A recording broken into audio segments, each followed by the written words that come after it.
ketiga paslon calon presiden di negeri kita yang sedang panas-panasnya saat ini juga membuat isu-isu politik untuk mendukung atau memerdekakan, membela kemerdekaan Palestina, menyelamatkan Palestina, terutama juga untuk mendapat dudukan dari masyarakat yang mayoritas Muslim ya. Ketiga paslon calon presiden di negeri kita yang sedang panas-panasnya saat ini juga membuat isu-isu politik untuk mendukung atau memerdekakan, membela kemerdekaan Palestina, menyelamatkan Palestina, terutama juga untuk mendapat dudukan dari masyarakat yang mayoritas Muslim ya. Kalau hilirisasi berjalan dengan baik, pertumbuhan ekonomi pasti akan 7% terus, sehingga kita pasti akan menjadi negara maju. Dan menjadi negara yang maju, kita pasti mampu akan mempengaruhi PBB, terutama untuk memerdekakan Palestina. Itulah.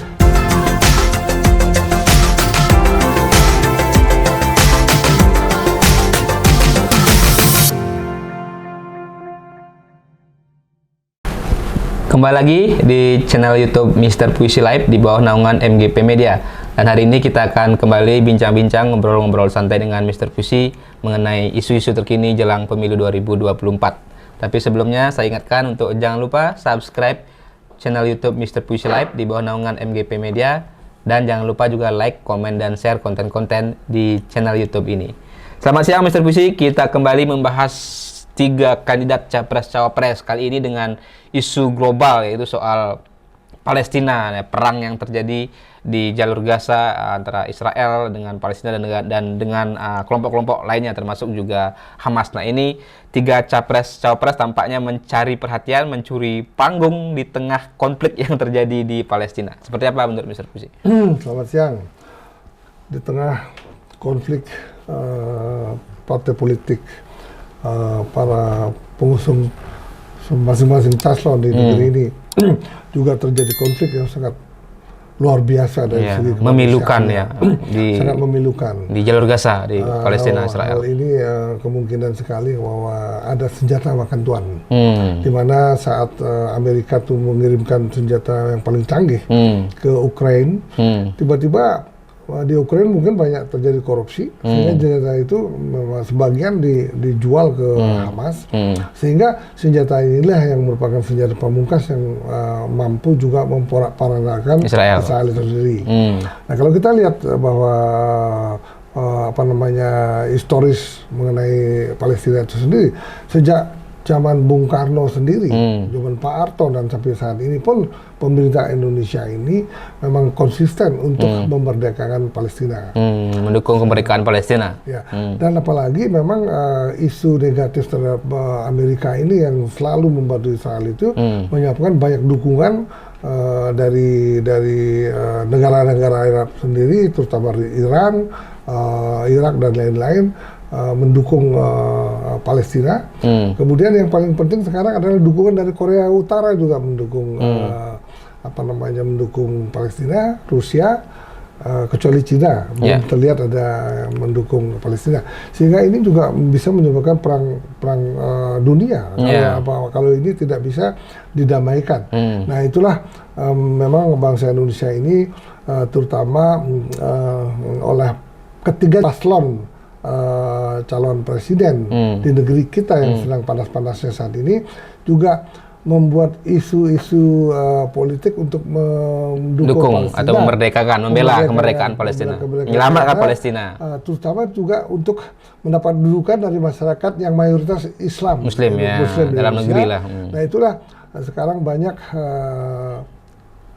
para calon presiden ini membantu Palestina secara real. Itulah.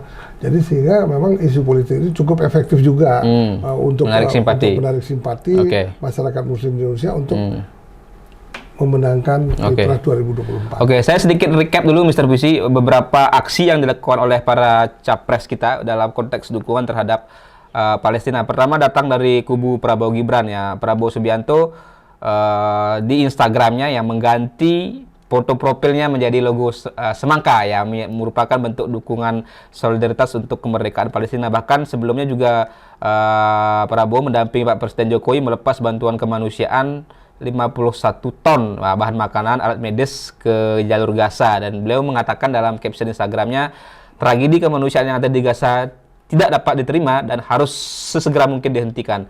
Indonesia akan terus bersama perjuangan bangsa Palestina. Nah, itu Prabowo. Kemudian juga Anies, yang ini juga cukup menggemparkan. Anies tampil di panggung di Monas. Nah, ketika aksi kemanusiaan membela Palestina pada Minggu 5 November 2023. Kala itu Anies menjadi satu-satunya capres yang hadir di Monasnya bersama tokoh-tokoh nasional yang lain, termasuk ada Mbak Puan Maharani di sana, ada Menlu, dan juga tokoh-tokoh yang lain. Tapi kalau kita bicara capres, hanya Anies yang hadir di Monas. Nah, sebelumnya juga Anies Muhaimin menjanjikan akan menyelamatkan Palestina ketika mereka terpilih. Nah, kemudian ini dari sisi Ganjar dan Mahfud. Nah, dalam dokumen visi misi mereka juga tegas dinyatakan akan terus mendukung atau memperjuangkan kemerdekaan Palestina dengan konsep politik luar negeri Indonesia, politik bebas aktif. Nah, ini ada juga pengamat mengatakan bahwa Mahfud MD dan Ganjar dan Mahfud MD lah yang paling tegas membela Palestina, karena juga tegas dinyatakan di poin visi misi mereka. Walaupun juga kita belum mencermati poin visi misinya Prabowo maupun Anies juga apakah tegas menyatakan itu. Nah, tapi tiga capres kan seolah-olah tadi memang ingin mendapat efek elektoral dari isu Palestina ini.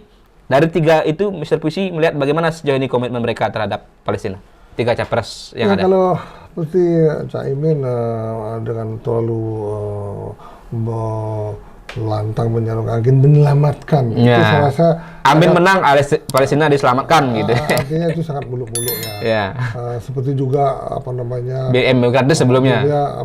BBM gratis. Walaupun direvisi lah pernyataannya gitu. Itu kan tidak mungkin kan. Tapi sebaiknya memang yang real aja. Sekecil apapun bantuan tapi real. Oke. Nah, itu yang seperti yang tadi yang Prabowo ikut melepas. Termasuk ini yang terbaru. Yang terbaru Prabowo dalam kapasitasnya sebagai Menteri Pertahanan juga menepati janjinya untuk beasiswa ya, 22 beasiswa untuk mahasiswa Palestina. Nah, dilepas juga bersama Dubes Palestina. Nah, itu janji Jarilil ini yang 22 orang, siapa tahu dia akan menjadi pemimpin nasional di Palestina yang mampu memerdekakan nantinya. Ini yang paling penting. SDM itu sangat penting. Seperti program Pak Prabowo juga untuk membuat bangsa ini mulai dari bayi pun sehat, dengan otak yang baik, pemberian makanan sehat gratis dan lain-lainnya. Nah, itu artinya aksi ini kan Prabowo sudah melakukan aksi real, sedangkan dua capres kubu lain Ganjar maupun Anies kan belum ada aksi real lah kita katakan. Ya justru itulah perlu sekarang program yang real, yang mampu membantu masyarakat luas, menjadikan bangsa ini menjadi pinter sejak bayi. Karena apa? Kita lihat di daerah timur sana banyak sekali orang yang nggak bisa makan. Ada juga orang yang hamil tidak pernah minum susu.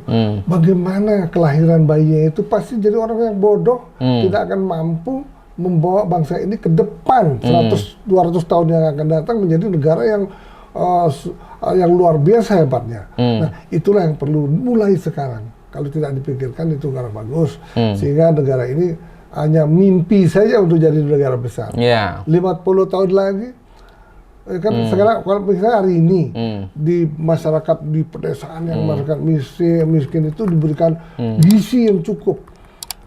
Hari ini 2045 berapa tahun lagi? Masih lagi, ya lagi sebentar lagi, 22 tahun lagi kan? Nah, 22 tahun lagi kita akan mendapatkan bayi yang sudah dewasa menjadi bayi yang pintar dan sehat. Nah, itu yang kita pikirkan. Nah, itu jadi dia bisa merupakan estafet untuk meneruskan bangsa ini sudah menjadi negara maju dari 2045 dan meneruskan sampai ke depan. Ya, ini kan juga apalagi kalau tadi kita bergeser sedikit ketika Mr. Puisi menyinggung Indonesia menjadi negara maju, ini kan ada beberapa hari lalu juga ada kajian dari UI ya, Lembaga Penyelidikan Ekonomi dan Masyarakat Universitas Indonesia atau LPEM UI, yang intinya memperkirakan Indonesia akan sulit menjadi negara maju pada tahun 2045 jika pertumbuhan ekonomi di tanah air dari tahun ke tahun hanya berkisar di angka 5%, ya, jauh tertinggal dari negara menengah atas lainnya. Nah, ini untuk institusi seperti apa? Nah, untuk menjadi negara maju minimal 7% pertumbuhan ekonomi setiap tahunnya. Nah, bagaimana caranya? Ya, saat ini kan kita baru di angka 5-6% kan, belum menyentuh 7% gitu. Itu sangat berat. Nah, bagaimana caranya? Makanya dibutuhkan pemimpin yang kuat, yang mampu meneruskan hilirisasi. Ya. Tetapi tentunya dengan catatan-catatan, dengan perbaikan-perbaikan sehingga menguntungkan bangsa Indonesia. Itu yang seperti pernah saya katakan sebelumnya bahwa hilirisasi harus dipertahankan. Coba kita lihat dengan program hilirisasi yang dilakukan Indonesia, berapa ratus smelter di dunia ini mangkrak, tidak ada bahan baku. Nah, tentunya ini yang perlu kita mencari partner dari luar, orang lokal mencari partner untuk memindahkan smelter yang ada di luar negeri ke Indonesia sehingga sahamnya dimiliki oleh orang Indonesia. Nah, itu yang perlu diperlukan. Kalau hilirisasi berjalan dengan baik, pertumbuhan ekonomi pasti akan 7% terus, sehingga kita pasti akan menjadi negara maju. Nah itu soal negara maju, tapi kita kembali ke soal tadi janji Capres kepada Palestina, beberapa poin saja. Apa yang bisa membuat mereka bisa mampulah memberikan, Indonesia khususnya, mampu berkontribusi lebih untuk mendorong kemerdekaan Palestina atau pengakuan negara-negara lain bahwa Palestina sebagai negara yang berdaulat, negara yang merdeka, karena selama ini juga itu belum mampu juga dilakukan oleh Presiden Jokowi di level-level internasional, apalagi juga posisi Indonesia misalnya di PBB kan masih negara tanda kutip mungkin negara mediocre lah, tidak se powerful misalnya AS, Inggris, Jerman atau Tiongkok dan lain sebagainya. Apa kira-kira yang bisa dilakukan secara internasional, lobby politik luar negeri untuk mendorong kemerdekaan, pengakuan Palestina sebagai negara yang merdeka? Siapapun yang capres yang terpilih. Ya, siapapun yang capres pemilih, entah Pak Anies ataupun Pak Ganjar, hendaknya akan membuat program luar negeri itu yang lebih masif untuk konkret dan masif menguntungkan Palestina. Sehingga mampu mungkin harus masuk ke Dewan Keamanan PBB Indonesia ini. Bagaimana caranya kalau udah menjadi negara yang maju, kita pasti mampu akan mempengaruhi PBB, terutama untuk memerdekakan Palestina. Itulah. Nah, kemarin kita lihat ya beberapa Anies tampil di dalam di Monas, kemudian dari PD Perjuangan juga tampil, Mbak Puan ya. Dan kemudian di ketiga paslon ini juga dengan terang benderang menarasikan perjuangan untuk Palestina itu harus dibantu. Nah, inilah merupakan sebenarnya sudah ada komitmen bersama gitu. Komitmen bersama. Tapi realnya ada konkretnya. Sebetulnya untuk Palestina ketika calon presiden sangat kompak untuk Palestina. Itulah yang sangat menggembirakan kita bahwa tidak ada perbedaan khususnya bagi Palestina yang memang sudah diundur-undur sejak dahulu kala. Ketika Bung Karno juga kan. Jadi kita tunggu memang tadi Mr. Puisi saya sepakat konkret, real dan kekuatan politik yang lebih kuat dan aksi yang lebih nyata di level internasional. Jadi Indonesia harus punya warna yang berbeda, termasuk khususnya mungkin di PBB dan pengambilan keputusan untuk bagaimana mendorong kemerdekaan dan Palestina menjadi negara yang merdeka, berdaulat seutuhnya, sepenuhnya. Oke, Mr. Puisi, kita akan lanjutkan nanti di kesempatan berikutnya dengan isu-isu yang lebih menarik. Tapi sebelum saya akhiri, saya ingatkan untuk jangan lupa subscribe channel YouTube Mr. Puisi Live di bawah naungan MGP Media. Jangan lupa juga like, komen, dan share konten-konten di channel YouTube ini. Terima kasih, salam pemilu damai.